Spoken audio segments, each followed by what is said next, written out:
My name is Hanne Anderson, and I'm professor in philosophy of science and chair of the Department of Science Education at the University of Copenhagen.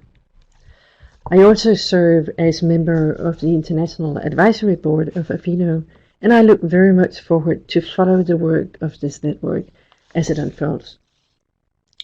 So let me first thank the organizers very much for organizing this webinar on risk, uncertainties, and resilience, responsible research and innovation after the COVID-19 crisis, and for inviting me to participate with this pre-recorded video presentation that belongs to Theme 3 on adaptation, openness, and vulnerability. In their written introduction to this webinar, the organizers introduced the theme Adaptation, Openness, and Vulnerability, to which the talk belongs, by noting that as we adapt technologies to new uses and emerging needs, new vulnerabilities emerge and challenge existing practices and regulations, and that we are moving towards a digitalized society where human contact, cognitive abilities, and mental health may be harmed more than we expect. Hence, the introduction asks how to reconcile agility and flexibility in innovation with reflexivity and critical scrutiny, and how to deal with values and interest. And in linking to the situation we are currently in, with COVID-19 influencing most of our actions, such as being in this video talk instead of physically present in Norway, the introduction also states that it was great to have digital technologies to help us during the COVID-19 crisis, but have we trusted them so much that we have lost people on the way? One example of this is what has been described as the UK exam debacle. Due to COVID-19, the British A-level exams that serve as the basis for enrollment at universities had to be cancelled. Teachers were therefore asked to make predictions of the students' exam scores and to provide their rank within the class. However, due to the concern that these predictions could be biased or inflated, the Office of Qualification and Examination Regulations, OFQUAL, decided to use an algorithm that modified teachers' predictions based on the historic performance of the schools, and these were then the grades that would be used for enrollment purposes. The result was that, contrary to the original aim of reducing bias, students from low socioeconomic backgrounds were more likely to have their grades reduced compared to students from wealthy backgrounds, and students from independent schools were more likely to have their grades raised compared to students from state schools. While the government first backed the modified gradings of OFQUAL, as students protested across the UK against what they saw as unfairly awarded grades, the government changed its position and decided that the grades would be restored to teachers' predictions, although in those cases where the algorithm had produced a higher grade, this higher grade would be allowed to stand. OFQUAL's grading algorithm was not a machine learning algorithm powered by big data. It was based on quite a limited set of statistical data about schools' grade distributions in previous years. Yet, it highlights some of the most important issues that are currently discussed in relation to algorithms and machine learning, and shows quite effectively that many of these issues are related to probabilistic predictions in general, whether based on traditional uses of statistics or on machine learning methods, and that, consequently, in developing algorithms in the future, we can learn a lot from the many analyses that have been made in the past of the use of statistics and population data to make predictions about individual cases. And it is this learning from the past in developing algorithms for the future that will be the focus of my talk. Algorithms are becoming more and more integrated in our lives. Algorithms are used in recommender systems for private customers to suggest products to buy, books to read, movies to watch, and in professional settings for example, stock trading, automated journalism, or targeted advertising. Algorithms are used for personal high-stake decisions such as, for example, hiring, lending, policing, criminal sentencing, college admission, interventions to prevent school dropout, identification of child mistreatment, or medical diagnostics. And algorithms are used to inform policy development and action plans in many areas, from infrastructure maintenance to the allocation of policing resources. However, as the use of algorithms is becoming more and more widespread, there is also a growing concern about the possible negative implications of this development, especially with respect to high-stake decisions regarding individuals. Algorithms have been found to discriminate against individuals from particular demographic groups, for example by underestimating their health needs or overestimating their likelihood of criminal behavior, or, as in the UK exam debacle showed, over or underestimating their academic capabilities. This has raised concern about bias and questioned the fairness of algorithmic decision-making. The use of black boxing algorithms for decisions on, for example, whom to grant or deny a loan to buy a home have raised questions about the right to receive an explanation of a given decision. Algorithms need to be made transparent. Algorithms may lack the ability to recognize new circumstances for which they were not trained. This has raised questions about robustness, adaptability, and how to ascertain that algorithms are trained on data sets that are comparable to the data on which they will later be used. These and similar challenges have spurred a lively debate on how to develop and use algorithms responsibly. In these debates, issues such as bias, fairness, explanatory transparency, comparability of groups, and generalizability are often addressed as challenges closely related to the emergence and development, specifically of machine learning. However, although the importance of these challenges may have been amplified by the rapid development of machine learning and algorithmic decision systems, they are not necessarily new concerns. Statistics have long wrestled with the challenge that studies may over or underestimate the prevalence of a particular outcome in specific subgroups. The lack of explanations of identified risk factors has been a recurrent challenge in much chronic disease epidemiology. Difficulties in generalizing results obtained from studies of a particular subpopulation to humans at large has remained a recurrent issue in medicine.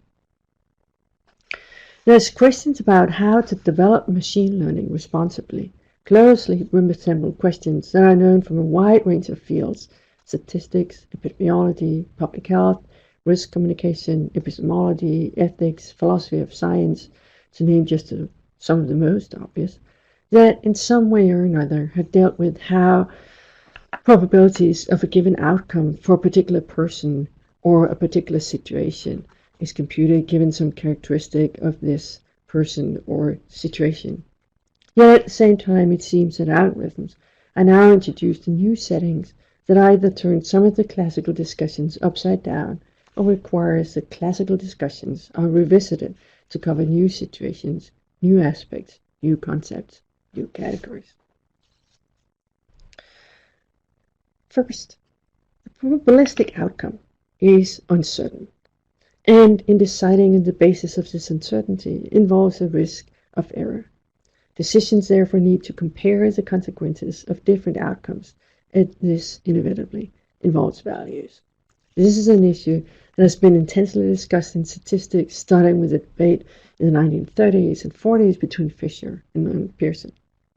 And as it will be familiar to many participants at this webinar, philosophers of science have also had intense debates on whether, and if so, then how, this inductive risk requires scientists to make value judgments, a debate first instantiated by Rudner and Churchman in the 1950s and 60s, and revitalized in the beginning of this century by the work of Heather Douglas and others.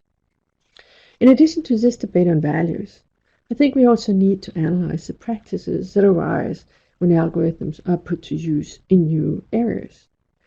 Traditionally, much focus has been on highlighting this uncertainty and highlighting what some professionals refer to as the leap of doubt that they need to perform when deciding or providing a recommendation on which action to take based on a probabilistic outcome. Classical recommendations on how to communicate individual probabilities to, for example, patients have typically stressed this uncertainty. Out of 100 like you, 5 will develop a particular serious side effect from this treatment, while 95 will not. Whether you're one of the 5 or one of the 95, we do not know. Out of 100 like you, 70 will be alive in 5 years, while 30 will not. Whether you're one of the 70 or one of the 30, we do not know. In contrast, some of the cases we now see discussed in debates on algorithms instead seem to hide this gap, using, for example, red-green color codes to signify high or low risk, and therefore, by in its visual representation, reducing the uncertainty about a binary outcome to a threshold classification. It seems that we need to supplement our debates on inductive risk and the role of values with analysis of the detailed practices of representing the inherent uncertainties, whether the probability gap is highlighted or whether it is downplayed or even hidden from the sight of the user of a decision system. Hiding the uncertainty can also have important implications for how the concepts and categories involved are understood. An important discussion in the philosophy of medicine has been how risk factors may affect the understanding of disease, that is, whether or not some probability of later developing a serious condition amounts to being already to some degree ill, or having already to some degree reduced health. This has been at the core of several decades' debates about medicalization. Similar analyses are now needed for a wide range of areas. What does it mean for your current status as an individual that you have a certain probability of, say, committing a crime? Does that make you already to some degree a criminal? Dropping out of school? Does that make you already to some degree a dropout? Defaulting on a loan? Does that make you already to some degree a financial defaulter? We need to understand how algorithms not only assist in categorizing, but in doing so also changes the nature of the categories themselves. Third, much of the traditional use of individual probabilities based on population data has been focused on risk factors and on how changing a factor can change one's probability of experiencing a given outcome. It's a core idea of prevention that knowledge of the probability of an outcome can lead to actions that then changes this probability. If you stop smoking, you can reduce the probability of developing lung cancer. If you exercise and lose weight, you can increase the probability that your mild diabetes goes away. In contrast, we now see algorithmic systems that deliberately aim at hiding the factors used for the assessment of the probability of a given outcome. Several different lines of discourse are used in debating this. Some have adopted a view of machine learning tied to its development within image recognition and declare all talk of causality and causal factors obsolete. Some focus on the role of private companies in developing decision support systems and stress the proprietary character of the underlying algorithm. Some focus on the danger that if the underlying factors are revealed, there's a danger that people may try to game the system. It seems that in addition to existing debates about black boxing, we also need to discuss the very different ways in which the probabilities are used. That is, whether they're used dynamically for preventive purposes, or whether they are used in a static way to categorize and holding this categorization fixed.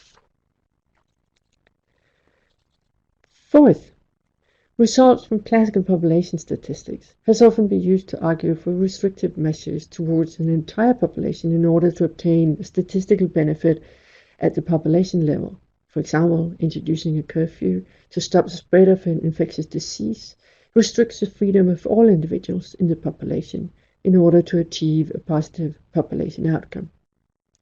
Much work in public health has been devoted to developing ways of illustrating the balance between cost and benefit to both the population and the individual of which a population is comprised, such as, for example, highlighting the number needed to treat in order to obtain a certain effect.